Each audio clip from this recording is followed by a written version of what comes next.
Hey, Abbott, what time is it?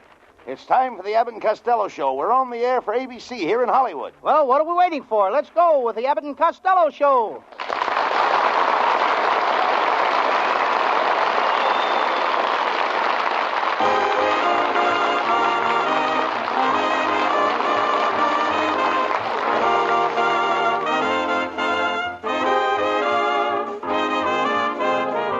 It's the Abbott and Costello Show, produced and transcribed in Hollywood tonight for your listening pleasure with Susan Miller and the music of Matty Malney.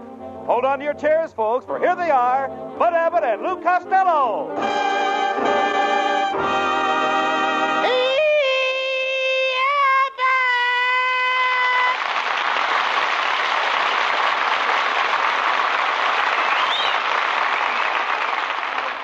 Costello, what's the matter with you tonight? Jane Russell just kissed me. Jane Russell just kissed you? Well, this smoke ain't coming out of my ears for nothing.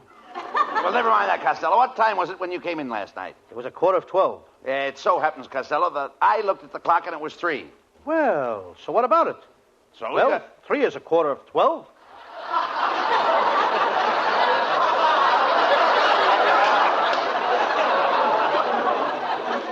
anyhow, did you have a good time at the party? Good time. Why, Abbott, they treated me like a king. Well, one of those high-class society affairs, you know, where they give you all to eat. And all to eat. The little crackers and sardines, that's what they give you. Little crackers and sardines. Costello, they were hors d'oeuvres. Well, I should have... They were what? They were hors d'oeuvres, hors d'oeuvres. How do you like that? And they tasted just like sardines to me. Costello, you're getting more stupid every day. I've tried to improve your mind, but I just can't seem to get anywhere. Why don't you face it, Abbott, and admit that you're a failure? Skip it. Skip it? Yes. Wait a minute. Who'd you go to the party with, Susan Miller? Oh, no. Susan and I had a fight. Oh, well, you should be ashamed of yourself fighting with a lovely girl like Susan Miller. What started the fight? Well, Susan caught me cheating at cards. Did she catch you with an ace up your sleeve? No, with a queen on my lap.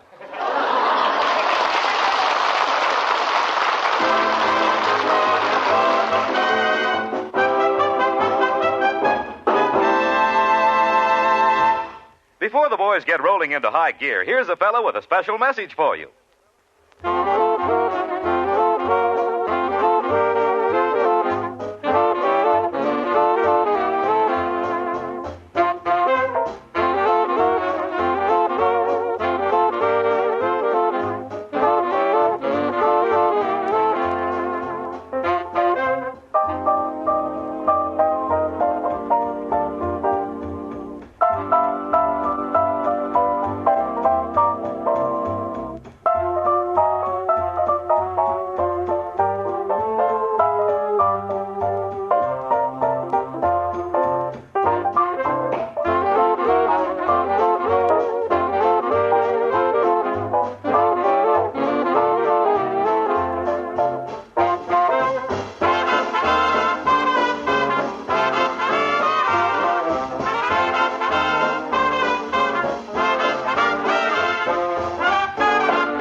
Costello, look, come here. Where have you been?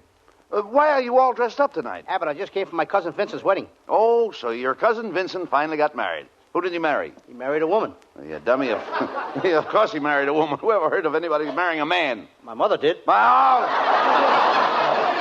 sense, please. What kind of a wedding did he have? It must have been a military wedding. A military wedding? How do you know? Her father was carrying a shotgun.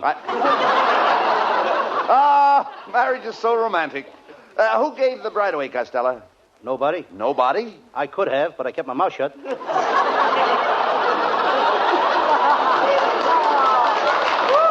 down, Costello. Who led her down the aisle? Nobody let her. She knew the way, blindfolded. Look, Costello, somebody had to lead her down the aisle to meet her spouse. To meet her what? Her spouse. Vincent is a spouse. Just a minute, Abbott. You can't call Vincent a spouse. He never touches her stuff. Okay. Then we'll say that Vincent was a groom. That's better. He was a groom before he was married. How could he be a groom before he got married? He worked in a livery stable. That's a horse on you. Oh, skip it. How'd the bride look, Costello? Was she wearing a corsage? Oh, Abbott, how can you ask me such a thing? I'm only a young boy. I'm only asking you if the bride wore a corsage. No, with her shape, she don't need one. Look, Costello, you saw the bride, didn't you? Of course I saw the bride. What kind of clothes did she wear? Oh, she had a beautiful torso. Torso? Every bride has got to have a torso before she gets married. No, Costello, you mean trousseau. Did you see her trousseau? No, he wasn't there. Who wasn't there? Trousseau! Robinson Trousseau! Ah, listen. Well, listen, Costello, when the bride came into the church, did you notice her train? What train? She drove up in a second-hand jalopy. I'm talking about the train on her dress. With every bridal dress, you get a train. What store's giving those away? I bought a suit once and got a baseball bat and a catcher's mitt, but I never got a train. Costello, will you please listen? When the bride walked into the church, was she dragging anything behind her? My cousin Vincent. I'm talking about her dress. Did you see that long white piece of goods hanging from her dress? Oh, yes, sir, I saw that. That was her train. Oh, I tripped over that thing and tore it off. You tore off a train? How did the bride look without a train? She looked like a late freight with a loose caboose.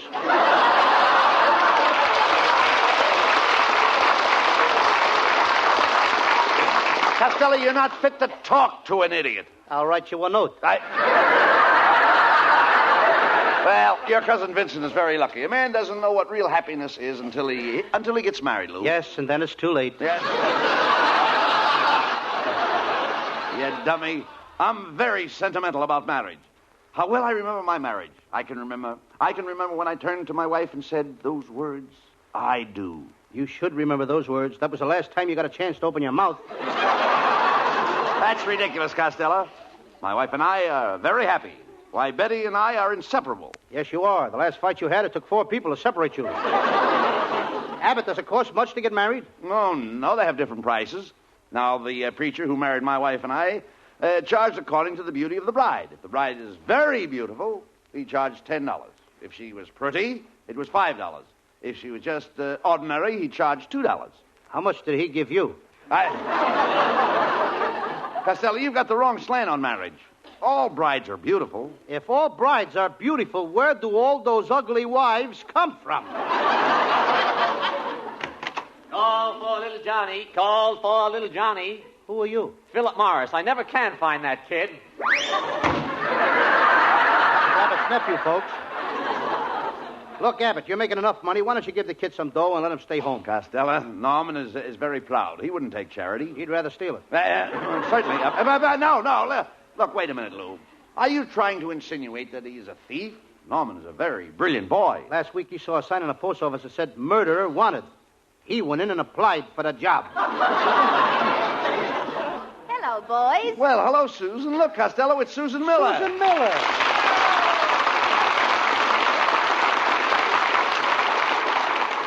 Oh, Susan. Why didn't you show up for our date last night? Oh, I couldn't, Costello. We've had sickness in our house. The fireplace caught virus X. Now, how could your fireplace catch virus X? Why not? It's already got the flu.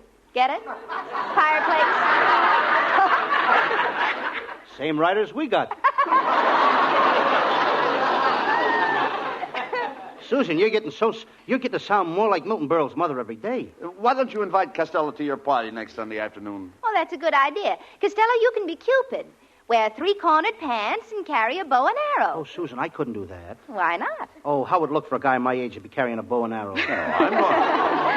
I'm going to the party, Costello. I'm going as Simple Al. Oh, don't you mean Simple Simon? Abbott's so simple he can't spell Simon.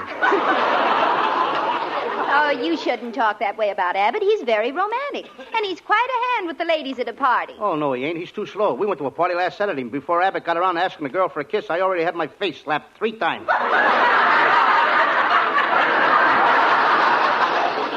Well, you see, Costello, now if you were married, things like that wouldn't happen to you. Susan's right, Costello. Marriage keeps a man out of trouble. Yeah, it keeps him out of trouble. He wouldn't have gotten in if he hadn't got married. Oh, now what don't you like about marriage? The part where they throw away the rice. That part I don't like, where they throw the rice. At my cousin's wedding today, they threw rice at Vincent, and it's too messy. Rice isn't messy. It is when they mix it with chop suey. Well, I gotta go now. I'll see you at the party. Susan, I'll be over real early, and I'll help you stuff the turkey. Oh, no, you don't. You stuffed the turkey the last party. You stuffed it with taffy. Stuffed the turkey with taffy? Mm-hmm. What happened? Well, while all the other people were trying to get their teeth unstuck, Costello ate all the white meat. So long, Fatso. You know, Abbott, there goes a nice girl. Really. Yes, I'll have to agree on that. A very nice girl. You know, Susan said that she'd marry me if it wasn't for my sentimentality. Sentimentality? Yeah, she knows I haven't got a cent, and she's not so sure about my mentality. Susan would marry you all right, Costello, if you were in business and making money, you know. Oh, Abbott, what kind of business could I go in? Well, it's sleep year and it's spring. You know, I think we could make a fortune if we open a matrimonial bureau. There's a lot of money arranging weddings for people. Not me, Abbott. I'm not going to be responsible for sticking guys with mother-in-laws.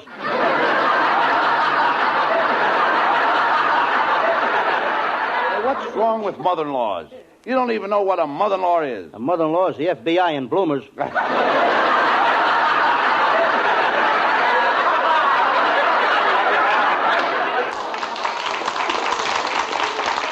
Well, it's easy to see you know nothing about matrimonial bureaus. Well, I do, too. Last summer I worked in a matrimonial bureau. I was in the travel department. I arranged places for happy couples to go on their honeymoon. You did? And I only made one mistake. A couple wanted to go to Niagara Falls, and I sent them to Atlantic City. Were they angry? They will be if they ever find out. Well, Betty, darling, it's my wife, Costello. Betty, Costello and I are thinking of opening a matrimonial bureau. Oh, I think that's wonderful. Oh, marriage is such a wonderful thing. I owe everything I am to my husband, Buddy. Why don't you give them the 2 cents a square to your account? Oh, Buddy, why don't you defend me? Sometimes I think the only reason you married me was because my Uncle Harry left me $1 million. That's a lie, Mrs. Abbott. Thanks, Costello. He would have married you regardless of who left you the money. Pay no attention to him, Betty. You know, you are even more lovely than the day I married you. Look at you standing there. Your slim figure, your short-cut hair, and those trim slacks. She doesn't look like the mother of 2 children, does she, Costello? No. Thanks. You look like the father.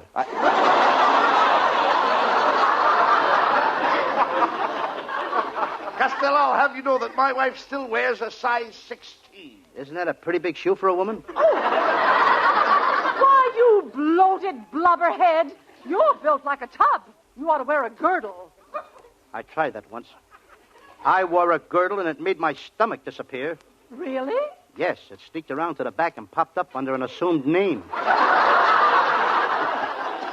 Why don't you cut that out, Costello? Why don't you act nice? Why don't you invite Betty and I over to your house tonight for dinner? I'm sorry, Abbott. I'm having my brother for dinner. Oh, you're lucky. We can't get any pork. Oh,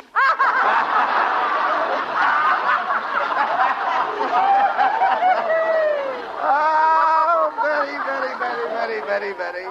Oh, Betty, you certainly sneaked that one in on him. Oh, you're always sneaking them in on him. No, you're always sneaking them on him. Ladies and gentlemen, you have just heard from a pair of old sneakers.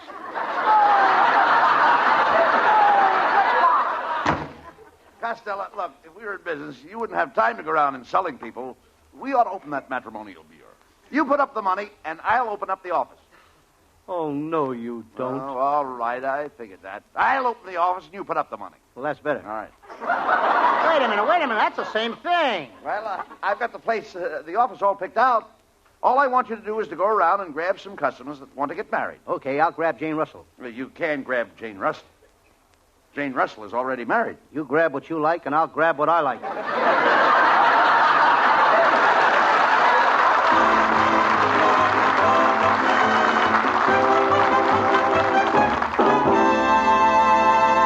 Well, they deserve a breather after that one, so let's take a minute right about now to listen to this.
Costello found a four-leaf clover when they found Susan Miller.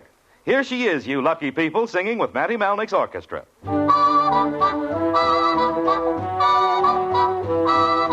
I'm looking over a four-leaf clover that I overlooked before. One leaf is sunshine, the second is rain. Third is the roses that grow in the lane. No need explaining, the one remaining is somebody I adore. I'm looking over a four-leaf clover that I overlooked before.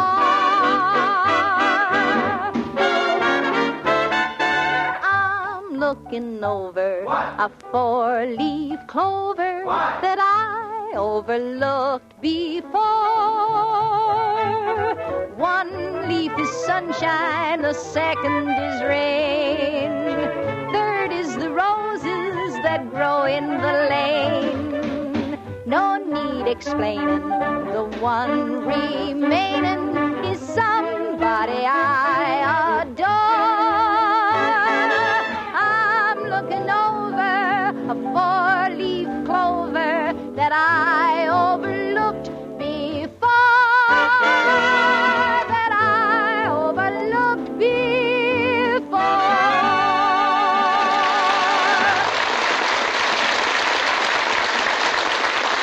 Well, Costello, how's it feel to be in business? Here we are in our own office, the Abbott and Costello Matrimonial Bureau. Now, remember, we want to try and get my oldest sister married as soon as possible. Now, there's her picture. That's her picture? Yeah, but she's got red curly hair. What's wrong with that? Lots of girls have red curly hair. Growing out of their ears? Answer that, Costello. That may be a customer. Abbott and Costello Matrimonial Agency. Be brief. I just got my penny in the payphone. A penny? You're supposed to drop in a nickel on the phone. Well, I'm calling from a thrifty drugstore. What can I do for you? Well, I've got to have a wife. I've simply got to have a wife. I've got $2 million. If you get me a wife, I'll give her $1 million, and I'll give you $1 million for your fee. $1 million for me? Come over right away to the office right away. Well, I can't. They won't let me out. I'm all right, I tell you. I'm all right.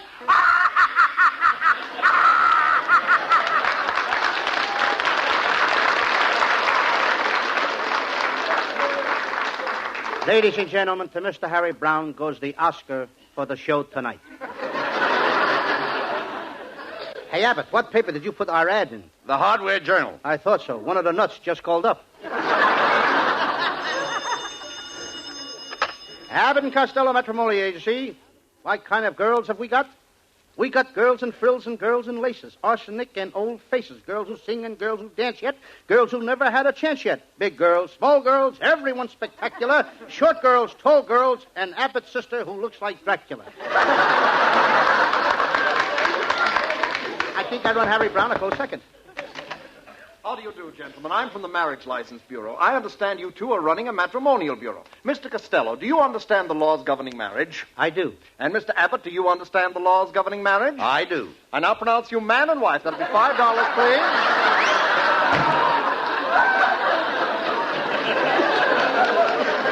please. This is a fine business you got me in, Abbott.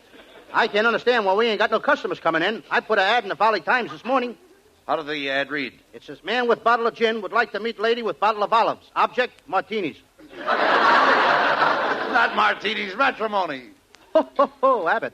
Maybe we could find a husband for my cousin Mary Bozzo. She had a very tragic life. Her first husband was hanged. Her second husband was hanged. Her third husband was hanged. And her fourth husband was hanged. And she wants to get married again? Yes, she's just getting the hang of it. Abbott, maybe we could find a wife for me. Well, what kind of a girl would you want? She must have gorgeous blonde hair, a lovely figure, and a beautiful face, and $1 million. And a girl with all that would have to be nuts to marry you. And she can be nuts, too. Hiya, fellas. How's the new matrimonial agency? Well, it's our band leader, Matty Malnick.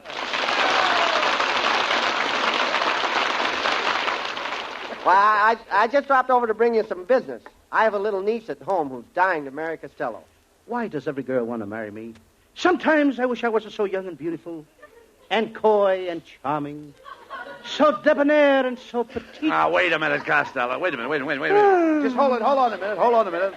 Don't go flying in the air. Mattie's idea sounds like a good proposition. By the way, has your niece got any money, Mattie? Oh, sure. She inherited a very fat dowry from her mother. We don't care about her figure. Has she got any money? How dare you ask such a question, Costello? She is a Malnick. I'll have you know that we Malnicks are a proud lot. You Malnicks are a vacant lot.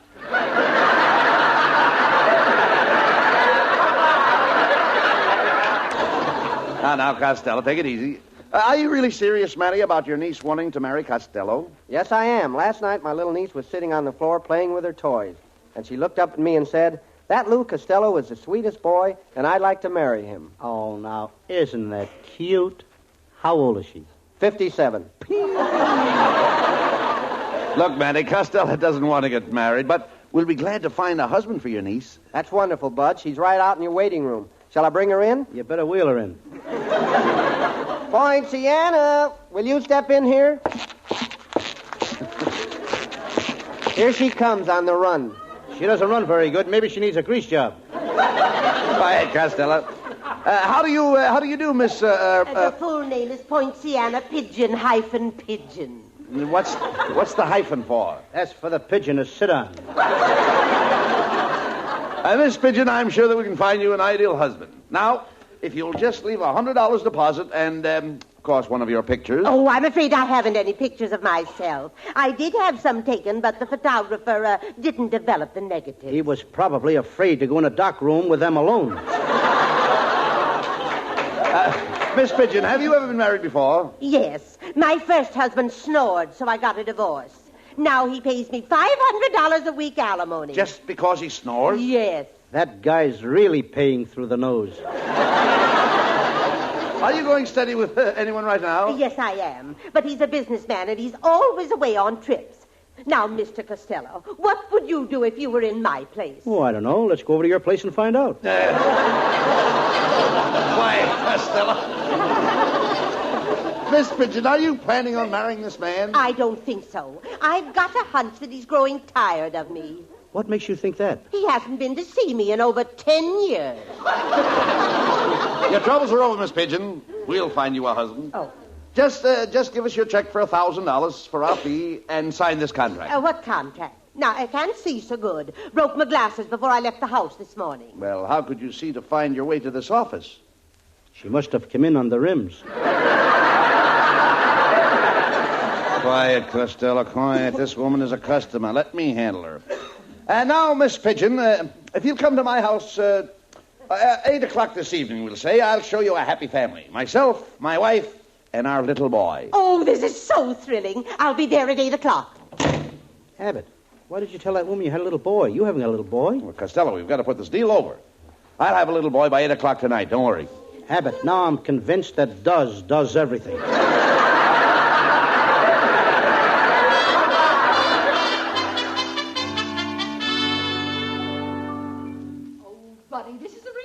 Scheme, even with short pants and bobby socks. Costello doesn't look like a 5-year-old boy. I don't? No, you look like a 3-year-old moron. Now, remember, Costello, I'm going to call you Junior, and you're supposed to be a schoolboy. I am a schoolboy, Abbott. For 20 years, I've been going to school studying reading, writing, and arithmetic, and my mother is proud to say that I am the only schoolboy that can't read, can't write, and can't count. Why is she proud? No other mother can make that statement. Oh, now there's Miss Pigeon now. Remember, Costello, you're our son, Junior. Now you answer the door, and Mrs. Abbott and I will go into the kitchen. Good evening, little boy. I'm Miss Pigeon. Hello, Miss Pigeon. I'm Junior. Pull up a clothesline and sit down. Spread your feathers. Oh, my. What a quaint little fellow. Just love little boys like you. I wish I had 14 little boys, and I wish they were all just like you. You want 14 little boys just like me? Yes. Let me smell your breath. Oh, my, how cute. Now tell me, little man, where are your father and mother? They're out in the kitchen passing the time. Passing the time? They're throwing the clock at each other. You mean they fight? You should have heard him yesterday. My mother was trying to stuff something in the incinerator, and she had an awful struggle, but she couldn't do it. Well, why didn't your father help her? He's what she was trying to stuff in the incinerator. Quite a kid, hey? And Mr. Abbott told me that they were such a happily married couple. Oh, but tell me, little man, is that Mrs. Abbott, I mean, your mother's picture over there on the mantel? Uh-huh, that's her. My, that's a lovely upsweep hairdo. My father gave her that. Now, how could your father give her an upsweep hairdo? He hit her over the head with a broom. Very interesting. Tell me, is Mr. Abbott, I mean your father, good to your mother? Oh, sure. He's always buying her presents. Only this morning he bought my mama a beautiful present. A nice new carving knife. Oh, does your mother know he bought her the carving knife? Oh, no. She don't even know he's going to cut her throat. Oh! Well, thank you, young man. You've saved me $1,000. Goodbye. Well, come on. Well, what happened? What happened? Wait. Where's Miss Pigeon? The pigeon just flew the coop. Costello, didn't you tell her that we were a very happy family? I couldn't, Abbott. I told her the truth. Costello, why do you do these things? Every time I have a chance to swindle somebody out of money, you always gum up the works. Why? Why do you continually do these things to me? Oh, I'm a bad boy!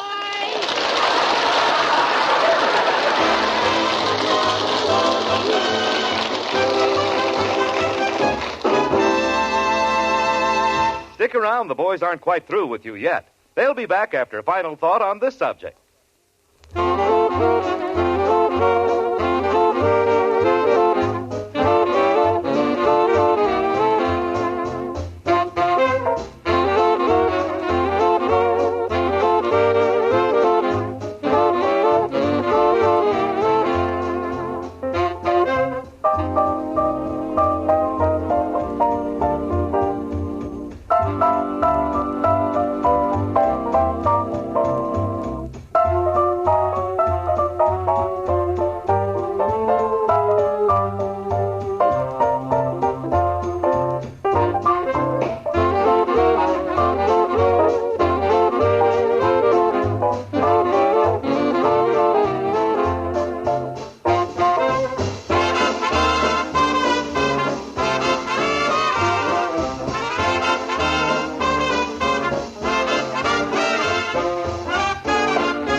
And here are Abbott and Costello with a final word. Well, Costello, we've done a lot of joking about marriage. And I want you to tell the audience that you know that marriage is a serious thing. Are you kidding? Anybody that's married knows that.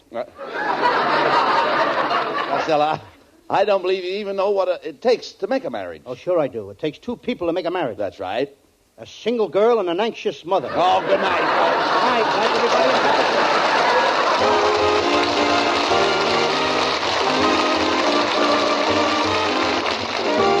Listen each Wednesday night at this time for another great Abbott and Costello show, produced and transcribed in Hollywood by Charles Vanda and featuring Susan Miller and Matty Malnick's orchestra. This is Michael Roy saying goodbye until this same time next Wednesday. Be sure to stay tuned for the outstanding entertainment which follows throughout the evening on this ABC station.